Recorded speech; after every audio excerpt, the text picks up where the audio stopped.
একটা সুন্দর রাতের পরে আমি একটা সুন্দর দিন দেখতে পাই এবং সেই দিনটা দেখার সৌভাগ্য অনেকেরও হয় না।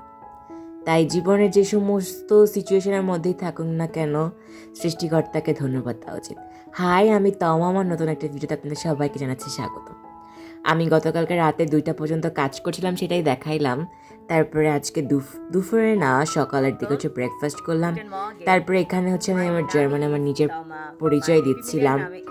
আর এটা হচ্ছে আমার আজকে ক্লাসে হোমওয়ার্ক ছিল, তো সুন্দর করে এটা করলাম।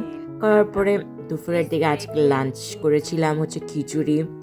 আমার এই খিচুড়িটা এত পছন্দ, আমাদের এখানে লেটকা খিচুড়ি বলে। আমাকে আমার মা দিয়ে খিচুড়ি প্রত্যেক দিন খাইতে দেয়, আমি একটু বোর হব না, আমার এত পছন্দ। মানে অনেক রকম সবজি দেয়, সব দিয়ে অনেক জোস। আর এটা লাল চাল দিয়ে রান্না করে, অনেক মজা খেতে। তারপরে আমি একটু বাহিরে গিয়েছিলাম, আর এই দেখেন আমার পিকুর অবস্থা। ইদানিং বাহিরে যাওয়ার পরে ও ব্যাগ হাতায় যে ব্যাগের মধ্যে কি আছে। আর এই তো বাহির থেকে আমি যে চটপটি নিয়ে আসছিলাম, সেই চটপটিটা খাচ্ছিলাম। আর আমরা কিছু খাইলে এখানে এই যে আমাদের দেখেন, আমাদের বাসাতে সিসিটিভি আছে। আজকে এই পর্যন্তই, দেখা হবে নতুন কোনো ভিডিওতে।